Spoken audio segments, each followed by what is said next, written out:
오늘 본문을 보면 3절부터 사실은 12절까지 길게 이어지는 문장입니다. 헬라어 원문에 보면요, 원문 성경에 보면 3절부터 12절까지의 내용이 한 문장으로 되어 있어요. 우리 성경에는 여러 문장으로 되어 있지 않습니까? 그런데 원문 성경에 보면 이 긴 구절이요 하나의 문장으로 되어 있는 것을 볼 수가 있습니다.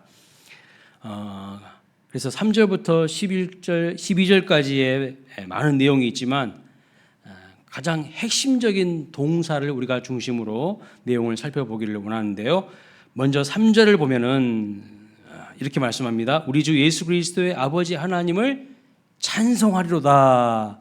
찬송한다는 동사가 나옵니다. 두 번째 핵심 동사는요, 6절에 나오는데 여러 가지 시험으로 말미암아 잠깐 근심하게 되지 않을 수 없으나 오히려 크게 기뻐하는도다. 기뻐한다는 동사가 나오죠.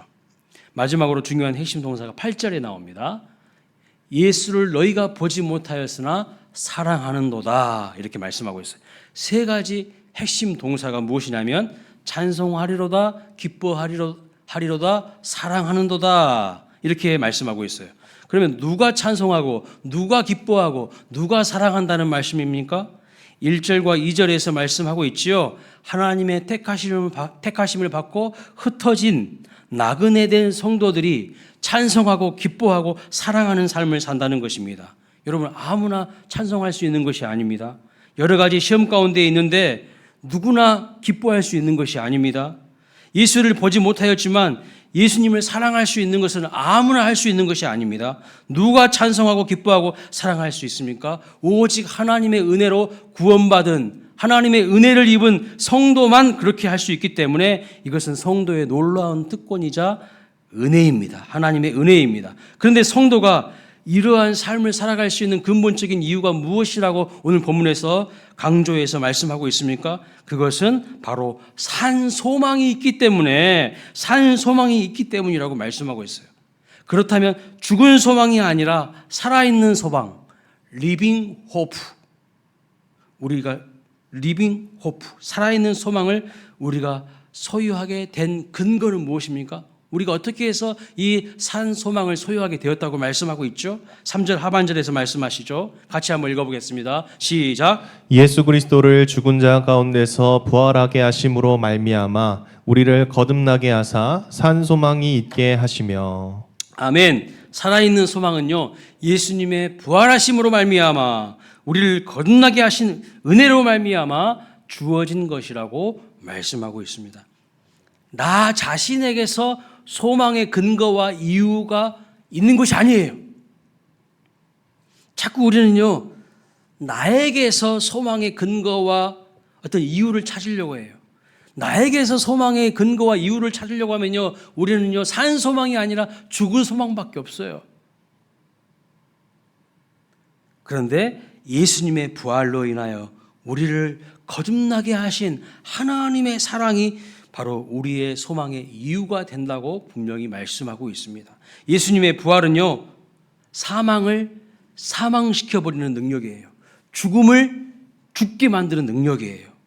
그 부활의 첫 열매가 되신 예수님은요, 예수와 하나 된 우리에게도 부활의 능력과 은혜를 누리게 하시는 것입니다. 이러한 모든 것이 우리를 사랑하시는 하나님의 은혜로 말미암아 주어진 것이며 우리는 산 소망을 가진 자가 된 것이라고 말씀하고 있는 거예요. 따라서 산 소망을 얻은 성도는 어떠한 삶을 살아갈까요? 산 소망을 가지고 있는 사람은 어떤 삶을 살아가게 될까요? 3절에 보시면요, 첫째는 하나님을 찬송하는 삶을 살아간다고 말씀하고 있어요. 여러분, 성도는 누구인가? 성도는요, 하나님을 예배하는 자입니다. 하나님을 찬송하는 사람입니다. 중요한 것은 예배의 대상이에요. 찬송의 대상이 바로 하나님입니다. 이것이 정말 중요한 것이죠. 세상 사람들도요, 여러분, 불신자들도 예배합니다. 찬송합니다. 그러나 그들은 하나님을 찬송하지 않습니다. 하나님을 예배하지 않습니다. 그들은 사람을 찬송하고요, 사람을 경배합니다. 돈을 경배합니다. 권력을 찬양합니다. 미모를 노래하고 찬양합니다. 세상의 성공과 출세를 경배하고 찬송합니다. 경배의 대상이, 예배의 대상이, 찬송의 대상이 완전히 달라요. 여러분 BTS 콘서트장이나 스포츠 경기장을 가서 보시면 어떻습니까? 놀라운 경배 현장을 목도할 수가 있습니다. 손을 듭니다, 사람들이. 엄청나게 막 환호를 하죠. 온갖 악기를 동원하여 노래를 하고요, 응원을 하면서 소리를 지릅니다. 그 현장에 참여하기 위해서요, 줄을 서는데 막 새벽부터 길게 여러분 줄을 서는 것을 볼 수가 있어요. 좋은 자리를 차지하기 위해서 줄을 씁니다. 하나님을 예배하고 찬송하기 위해서는요, 그런 노력이 있나요? 그런 노력이 없어요. BTS 가수들이요, 아이돌 가수들이 눈빛을 주고 윙크를 하고 손을 한번 잡아주면요, 소리를 지르고 난리가 납니다. 난리가 나. 거의 교주 수준이에요. 교주 수준. 그들의 손을 한번 잡아보겠다고, 한번 같이 사진을 찍어보겠다고 난리 법석입니다. 그들의 노래를 따라 부르면서 여러분 이상한 은혜를 받고 막 눈물을 흘려요. 그들을 아이돌이라고 합니다. 아이돌은 영어로 우상이란 뜻이에요. 아이돌이라는 말 자체가 우상이란 뜻이에요. 영어로. 하나님을 떠난 존재들, 하나님을 잃어버린 영혼들은요, 엉뚱한 대상을 우상으로 숭배하고 섬기는 것을 볼 수가 있어요. 자기들의 빈 허기진 마음을요, 엉뚱한 것으로 채우는 거예요.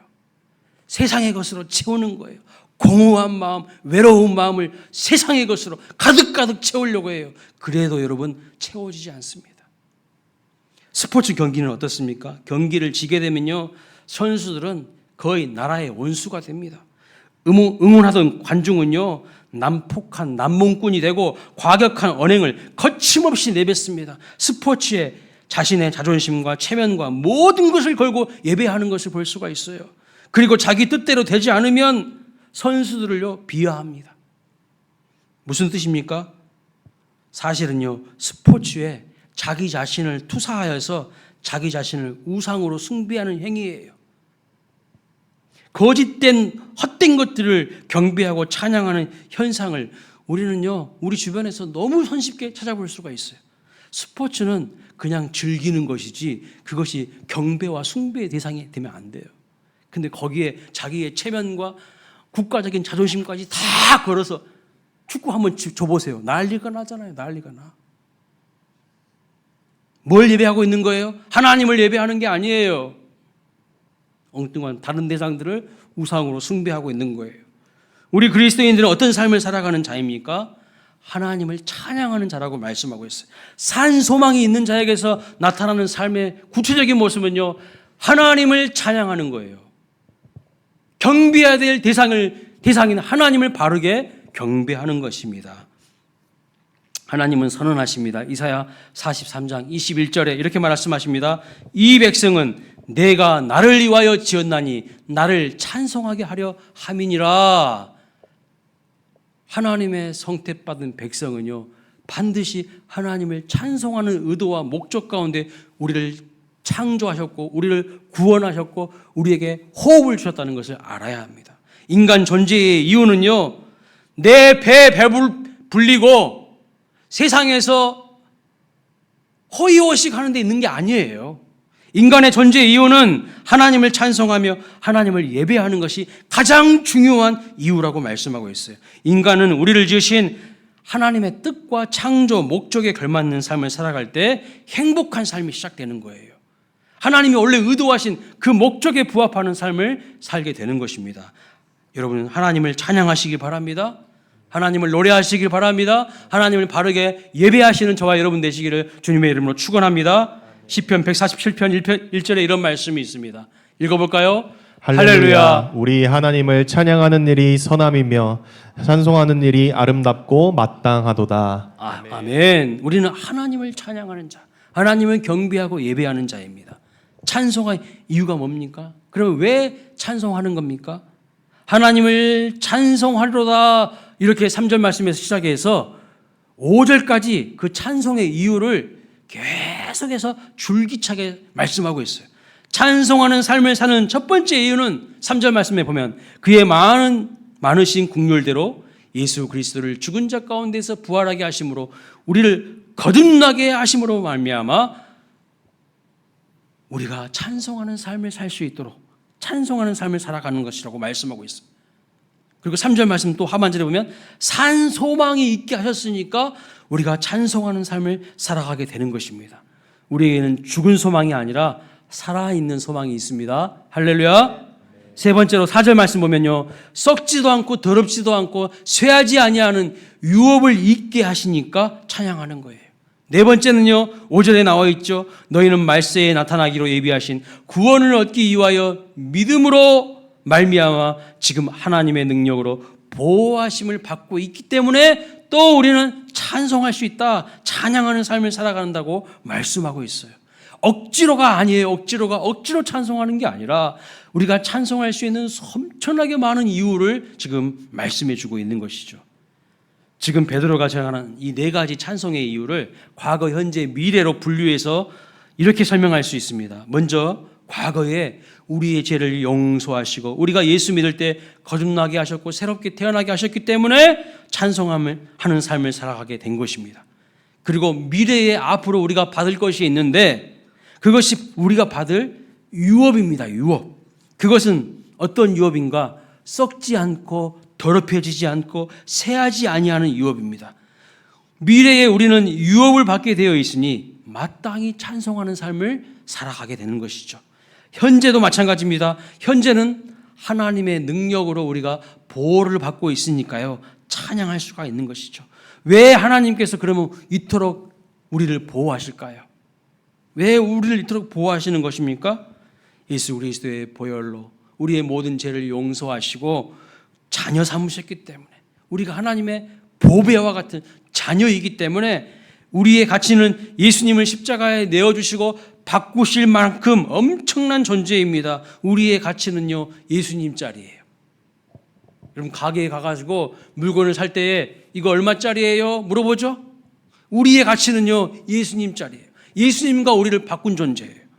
그러니까 하나님 보시기에 우리는 너무나도 소중한 보배와 같고 보물과 같은 존재이기 때문에 요새가 되시고 반성이 되시고 산성이 되셔서 우리를 보호하시는 겁니다.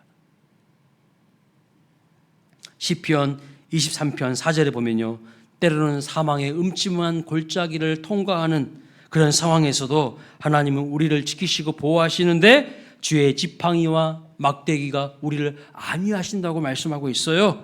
원수의 눈앞에서도요, 잔치상을 베풀어 주시고 마침내 어디까지 인도하신다고 말씀합니까? 영원한 아버지의 집에 이르기까지 우리를 지키시고 인도하시기 때문에 우리는 감사하며 찬송하는 삶을 살아가는 것입니다. 두 번째, 산소망을 얻은 성도는 어떤 삶을 살아가게 될까요? 6절에 말씀하십니다. 읽어보겠습니다. 시작. 잠깐 근심할 수 있으나 오히려 크게 기뻐하는 삶을 살아간다. 그렇습니다. 잠깐 근심할 수가 있어요. 여러 가지 시험 때문에 우리는 잠깐 근심할 수 있으나 오히려 기뻐하는 삶을 살아간다고 말씀하고 있어요. 놀라운 이야기죠. 성도라고 어려움 당하지 않는 거 아닙니다. 문제가 없는 거 아니에요. 슬픈 일, 아픈 일 없는 것이 아닙니다. 다 있습니다. 그럼에도 불구하고 성도가 당하는 고난과 근심은요, 잠깐이에요. 영원하지 않다는 거예요. 지금 베드로는 왜 우리가 잠깐 근심하고 오히려 크게 기뻐하는 이유를 7절에서 이렇게 설명합니다. 너희 믿음의 확실함은 불로 연단하여도 없어질 금보다 더 귀하여 예수 그리스도께서 나타나실 때에 칭찬과 영광과 존귀를 얻게 할 것이니라. 여기서 우리가 주목해야 될 단어가 뭐냐면요, 연단이에요. 연단. 베드로는 지금 이렇게 설명하고 있습니다. 우리에게 근심과 걱정과 문제가 있다. 그러나 잠깐 근심하지만 도리어 오히려 크게 기뻐할 수 있는 이유가 무엇이냐? 그 고난의 정체가 바로 연단이라는 거예요. 고난의 정체가 연단이에요. 연단은 헬라어로 보니까 도끼미온이라는 단어를 쓰고 있어요. 도끼미온. 무슨 뜻이냐면 시련이라는 뜻이 포함되어 있어요. 이 연단이라는 말에는 시련이라는 뜻이 포함되어 있습니다. 무슨 뜻이냐면요, 금덩어리, 은덩어리가 자연 상태에서 발견되면요, 불순물이 섞여 있습니다. 그런데 뜨겁게 불로 고온해서 정렬하는 과정을 거쳐서 불순물과 이 금이 분리가 됩니다. 반드시 이 과정을 거쳐야만 정금과 순금이 나옵니다. 이것이 바로 연단이라는 것이에요. 반드시 훈련의 과정을 통과하게 하시고 때로 성도의 삶 속에 고통과 아픔을 통해서 연단하는 과정을 허락하신다는 거예요. 훌륭한 하나님의 사람, 믿음의 사람, 하나님 앞에 쓰임받는 사람들은요, 공통점이 있어요. 반드시 이 연단의 과정을 하나님이 통과하게 하셔요. 그냥 널브러지게 살게 하시지 않습니다. 반드시요, 사망의 음침한 골짜기를 통과하게 하는 그 과정이 있어요. 그 다음에 영원한 아버지의 집으로 가게 하시고요, 인도하시고요, 원수의 목전에서도 상을 베푸시는 거예요. 이러한 과정 없이, 그냥 훈련의 과정 없이 저절로 어쩌다가 훌륭한 믿음의 사람, 하나님 앞에 쓰임받는 사람이 등장하는 것이 아닙니다. 연단의 과정을 허락하신다는 거예요. 왜요? 내 삶 속에서 불순물이 사라지고 내가 순금과 정금 같은 존재로 세우시려는 그 목적 가운데에 그렇게 하신다고 말씀하고 있어요. 그래서 결국에는 어떻게 되는 겁니까? 하나님 앞에서 우리가 칭찬과 영광과 존귀를 얻게 하기 위해서 우리를 연단시키신다 말씀하고 있어요. 여러분 6절에 보면 여러 가지 시험이 있다고 말씀하고 있죠. 그 시험에는요, 두 가지 종류가 있습니다. 우리를 연단하기 위한 테스트로서의 시험이 있고, 유혹하는 템테이션, 유혹하는 시험이 있어요. 하나님은요, 우리를 절대로 유혹하시지 않습니다. 유혹하는 것은 누가 하냐면 마귀가 하는 거예요. 유혹하는 시험은 마귀가 주도하는 것입니다. 하나님은 우리에게 더 좋은 것을 주시기 위하여서 우리를 사랑하시고 우리를 보배와 같이 여기시지만 시련을 허락하셔요. 시련을. 그래서 우리가 겪는 시련 앞에서 하나님의 진심과 본심을 오해하지 말아야 됩니다. 많은 사람들이 고난을 통과하면서요, 하나님을 의심해요. 하나님의 본심과 진심을요, 오해해요. 절대 여러분, 이 고난을 통과하면서 하나님의 본심과 진심을 오해해서는 안 됩니다. 그러면 하나님의 본심은 뭘까요, 여러분? 예레미야 예가 3장 33절에 말씀하고 있어요. 읽어보겠습니다. 시작. 주께서 인생으로 고생하게 하시며 근심하게 하심은 본심이 아니시로다. 여러분을 고생하게 하시고 여러분을 근심하게 하시면요, 절대 하나님의 본심이 아니에요. 근데 우리는요, 얕은 믿음 가지고 얕은 내 생각 가지고 하나님의 뜻을 재단해버려요. 그래서 막 오해해요. 하나님 나를 미워하시는 거야. 하나님 나를 버리신 거야. 아니면 하나님은 살아계시지 않던가. 하나님의 진심과 본심을요, 내 마음대로 재단하고 오해하고 난도질 해버려요. 그렇게 해가지고 결국 유익이 뭐가 있습니까? 아무것도 없어요. 자기만 손해인 거죠. 그러면 하나님의 본심이 뭘까요? 고생하고 근심하게 하시면 하나님의 본심이 아니라고 했는데, 그러면 하나님의 본심은 뭡니까? 예레미야 29장 11절에 말씀하고 있어요. 읽어볼까요? 여호와의 말씀이니라. 너희를 향한 나의 생각을 내가 아나니 평안이요 재앙이 아니니라. 너희에게 미래와 희망을 주는 것이니라. 너희에게 미래와 희망을 주는 것이 하나님의 진심이고 본심이에요.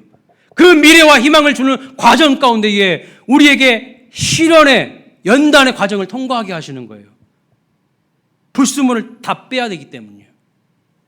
세상에 물든 마음들, 헛된 것들을 숭배하는 그 마음들, 의지하는 마음들, 하나님이요 다 제거하기를 원하세요.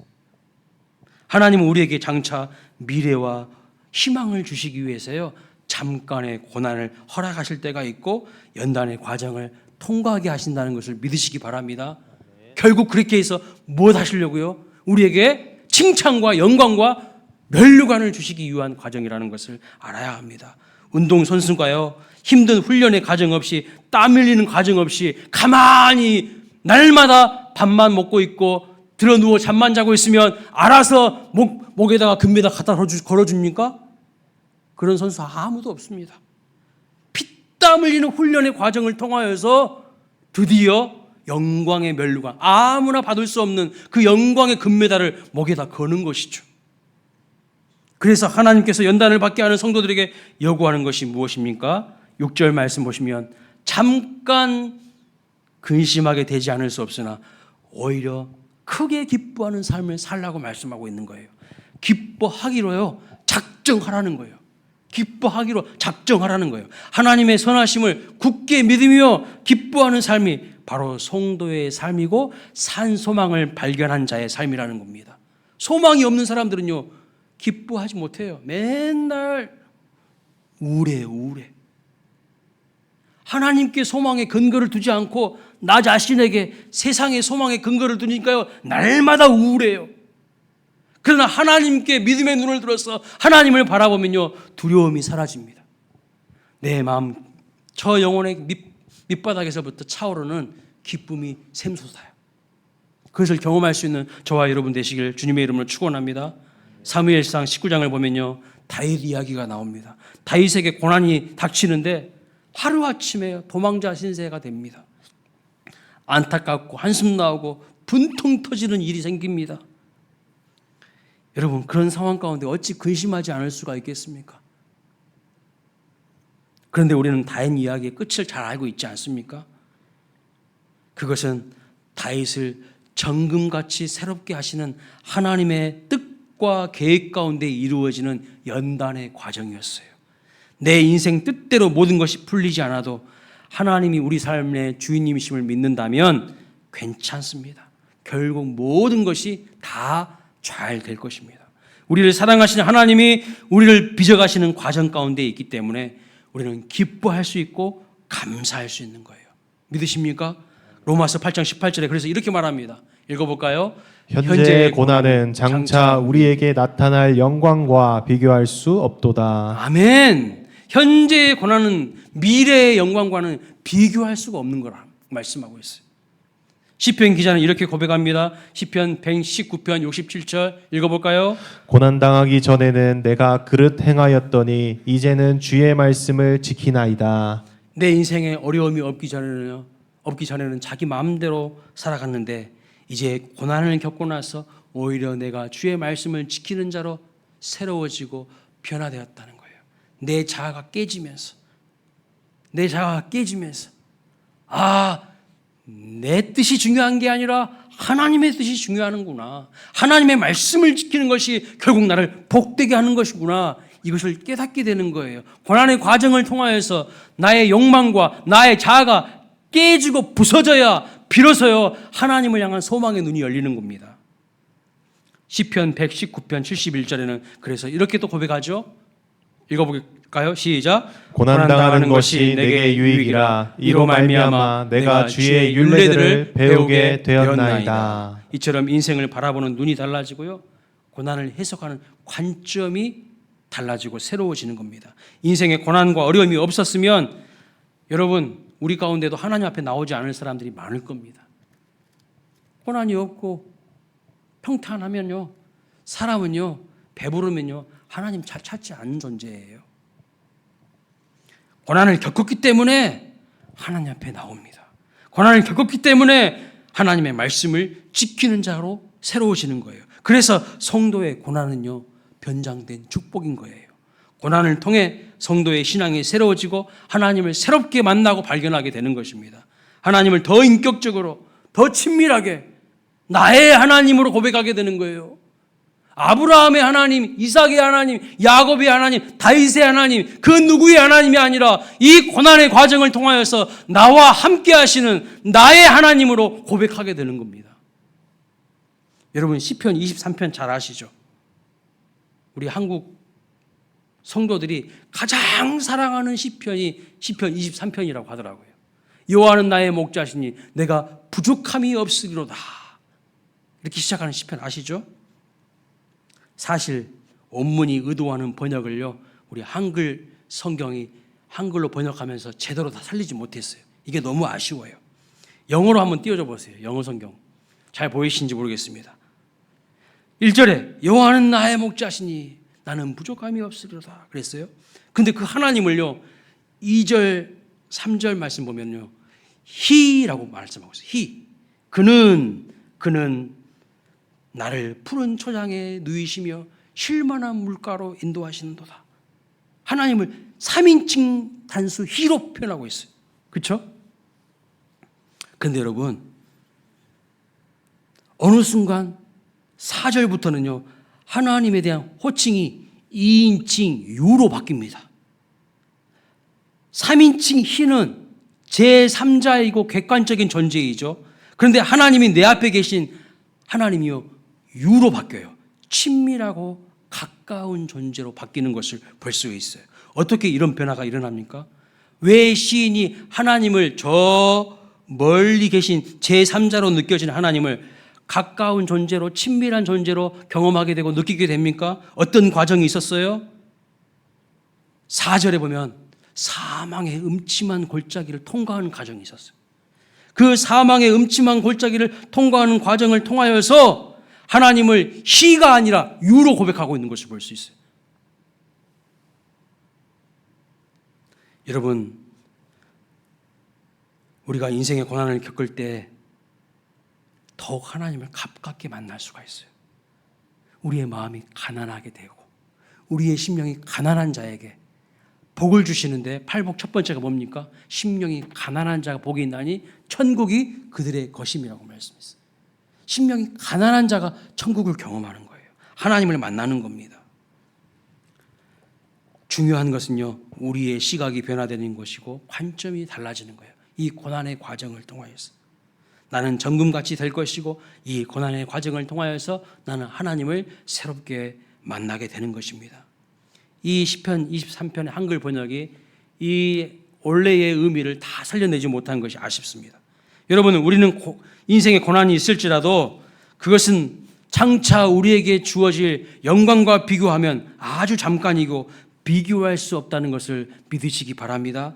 하나님이 나와 상관없이 저 멀리에 초월적 존재로 계시는 분이 아니라 나와 함께 하시고 동행하시면서 나의 작은 신음에도 응답하시고 귀를 기울이시는 아버지 되심을, 그리고 나와 동행해 주시고 결국 아버지의 영원한 집에 이르기까지 나를 인도하시는 분이심을 믿으시기를 주님의 이름으로 축원합니다. 자, 세 번째로 소망을 얻은 성도는 어떠한 삶을 살게 될까요? 다시 8절 말씀을 보겠습니다. 이렇게 말합니다. 예수를 너희가 보지 못하였으나 사랑하는 삶을 살아간다라고 말씀하고 있어요. 베드로의 편지를 받은 이 당시의 초대교회의 성도들은요, 예수님을 보았을까요? 본 적이 없을까요? 퀴즈입니다. 보았을까요? 본 적이 없을까요? 베드로의 편지를 받은 이 1차 독자인 초대교회 성도들은 과연 예수님을 본 적이 있을까요? 없을까요? 없다고 이야기했잖아요. 예수를 보지 못하였으나 예수님을 본 적이 없어요. 이 사람들. 예수님은요 AD 33년에 돌아가셨습니다. 그리고 부활하셨죠. 그러나 이 편지의 수신자들은 AD 64년에서 66년에 살았던 자들입니다. 당연히 예수님을 본 적이 없는 사람들이죠.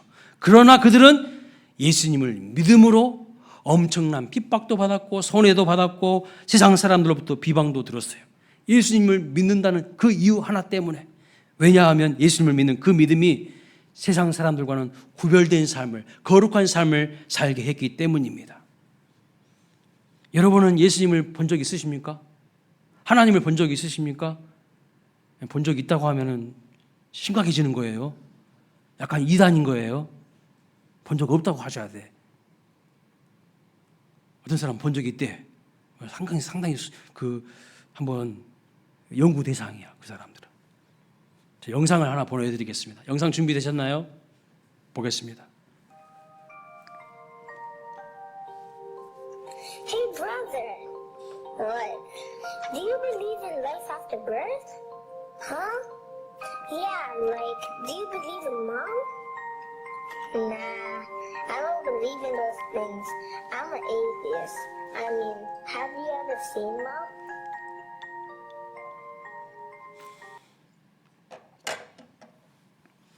무슨 내용이냐면요, 엄마 뱃속에 있는 쌍둥이 형제의 대화입니다. 이 쌍둥이는요 엄마로 인해 존재하고 엄마로 인해 살아가고 있죠.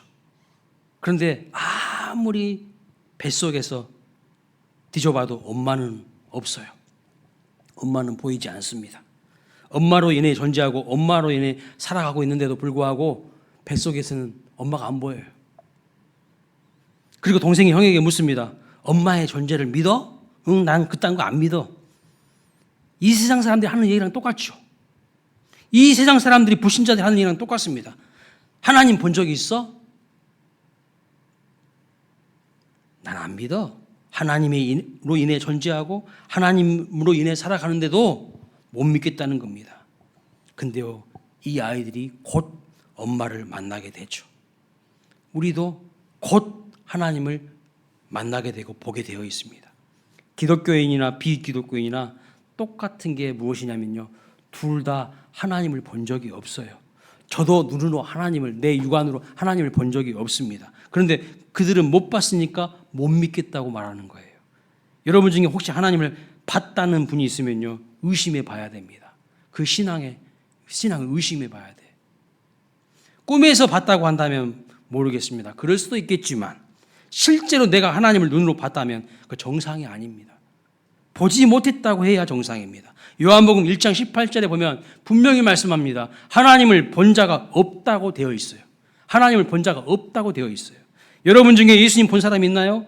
예수님을 여러분의 육안으로 본 사람이 있나요? 그 사람은 비정상이에요. 정상이 아니에요. 그런데 성도에게 주신 은혜와 특권이 무엇이냐면 하나님을, 예수님을 내 육안으로 본 적이 없음에도 불구하고 그분의 살아계심을 우리는 믿습니다. 그분의 살아계심을 느낍니다. 아니요, 그 정도가 아니에요. 하나님을 사랑해요. 하나님을 위해서 목숨을 걸어요. 하나님을 위해서 핍박도 받아요.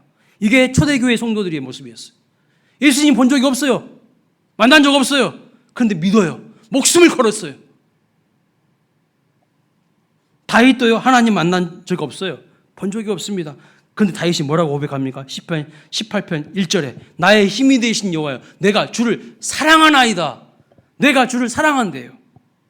이걸 고백할 수 있는 사람이 바로 성도이죠. 하나님은 이 정도 차원이 아니라 신명기 6장 5절에 이렇게 말씀합니다. 하나님이 우리에게 무엇을 요구하시냐면요, 너는 마음을 다하고 뜻을 다하고 힘을 다하여 내 하나님 여호와를 사랑하라고까지 말씀하고 있어요. 하나님을 사랑하는 사람은 어떤 삶을 살아갈까요? 예수님을 사랑하는 사람은 어떤 삶을 살아갈까요?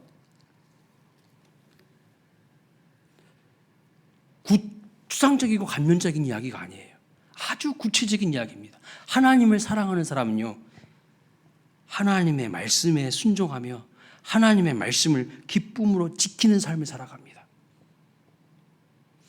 하나님을 믿고 사랑하는 삶은요, 그건 뜬구름 잡는 삶이 아니에요. 그건 관념적인 이야기가 아니라 구체적으로 내 삶 속에서요, 하나님의 말씀을 지키고 순종하는 삶을 살아가는 모습으로 드러나게 되어 있어요. 요한복음 14장 21절 말씀 보겠습니다. 읽어볼까요? 시작. 나의 계명을 지키는 자라야 나를 사랑하는 자니 나를 사랑하는 자는 내 아버지께 사랑을 받을 것이요 나도 그를 사랑하여 그에게 나를 나타내리라. 그렇습니다. 누가 하나님을 사랑하는 사람입니까? 하나님의 계명을 지키는 자예요. 하나님 사랑한다 해놓고서 계명을 못 지켜? 안 지켜?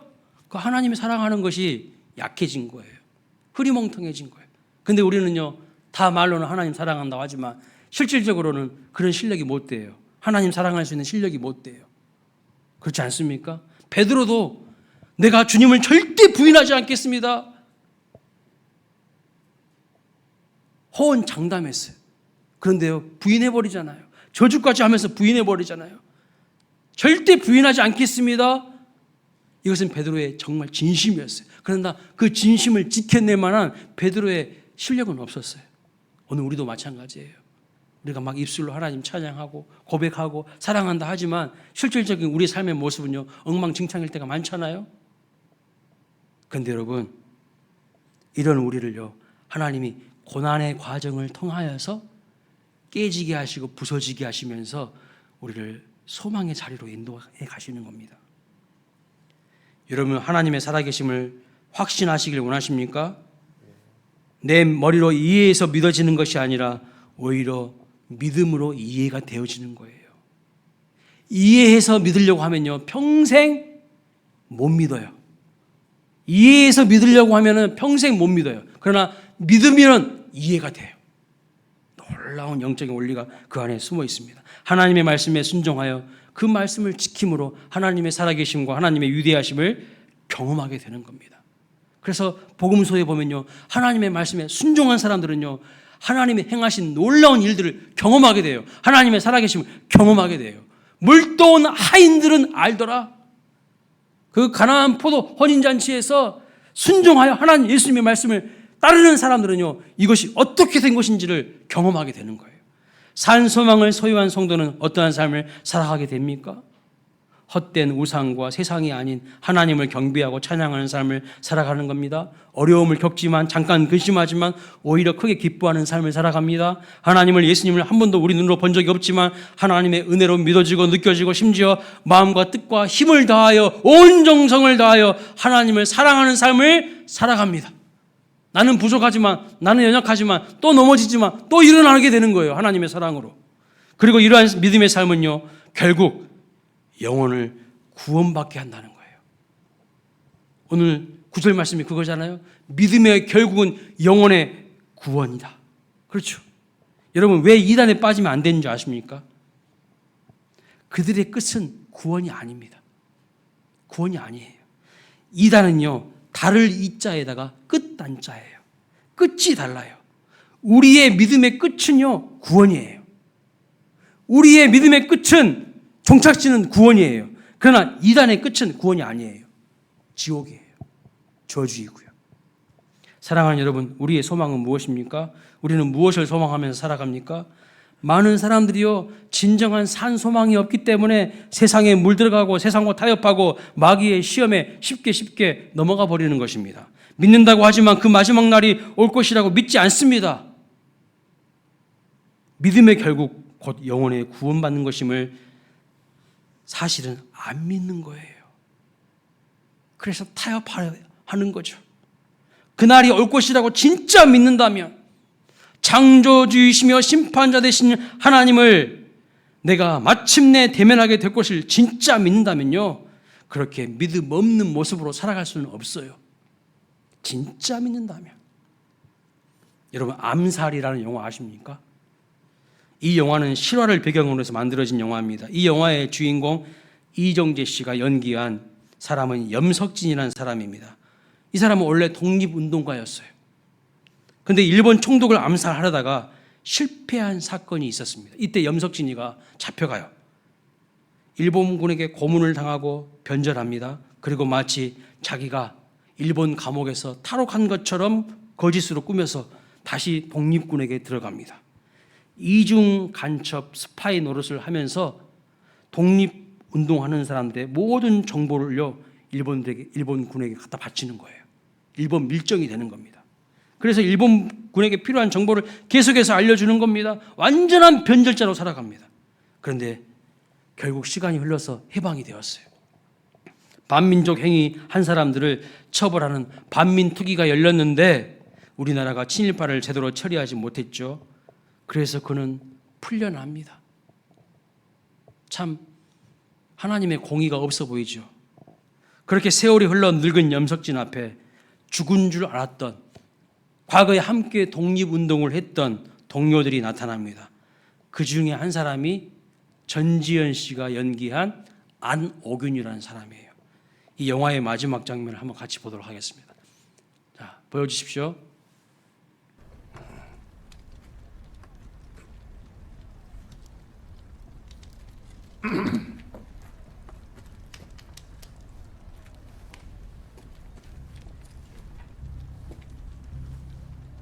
명호?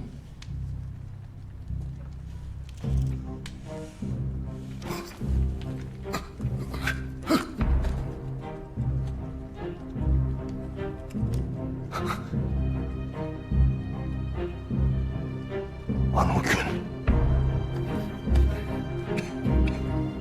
왜 동지를 팔았나? 몰랐으니까. 해방될지 몰랐으니까. 알면 그렇겠나?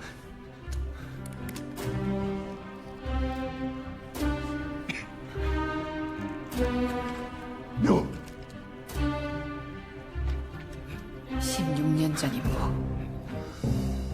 염석진이 밀정이면 죽여라. 지금 수행합니다.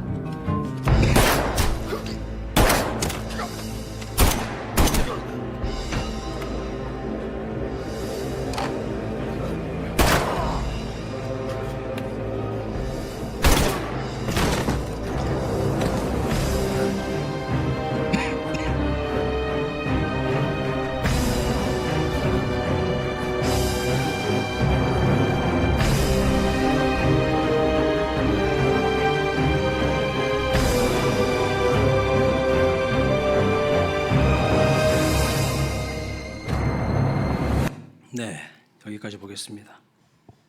왜 동지를 팔았냐고, 왜 밀정 노릇했냐고 이렇게 물었을 때 영석진이 어떻게 대답합니까?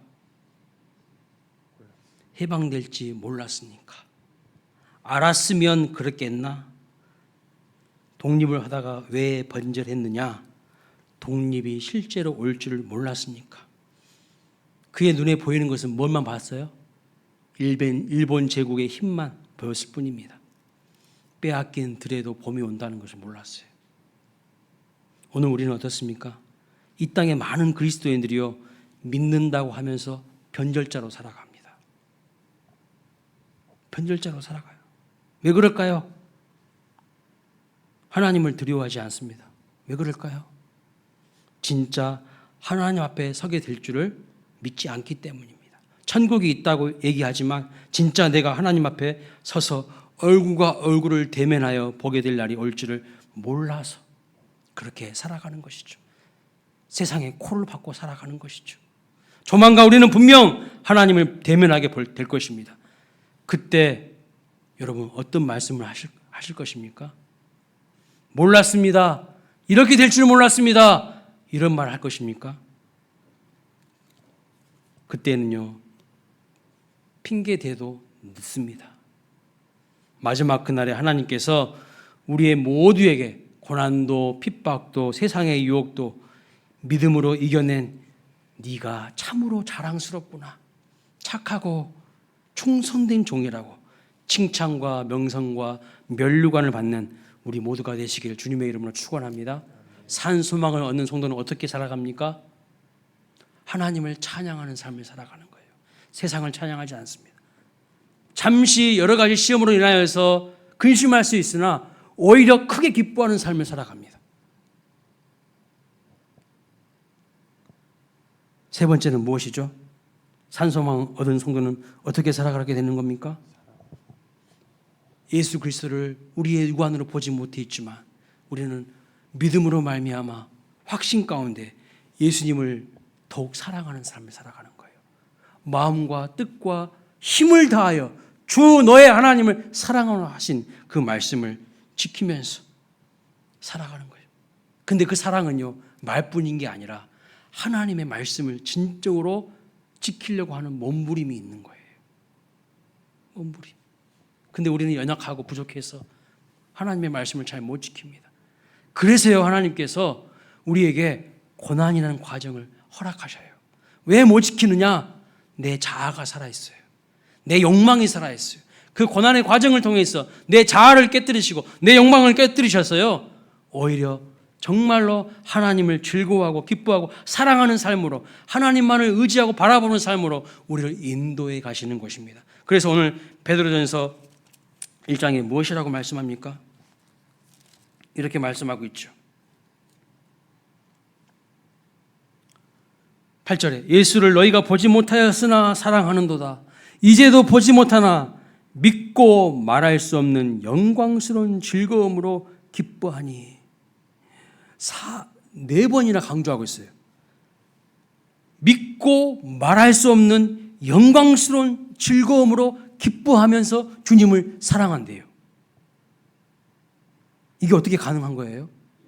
이게 어떻게 가능한 거냐면 고난의 과정을 통하여서 우리 속에 있는 모든 불순물을 하나님께서 다 빼시고 연단의 과정을 통하여서 우리를 이렇게 소망의 자리로, 하나님을 사랑하는 자리로 이끌어 가신다는 거예요. 고난이 없으면, 연단이 없으면요, 우리는 내 자아를 숭배합니다. 내 자아를 숭배해요. 근데 이것을 깨트려야 돼요. 이 고난을 통하여서 오히려 산 소망 대신 주님을 바라볼 수 있는 저와 여러분이 되시기를 주님의 이름으로 축원합니다. 다 함께 자리에서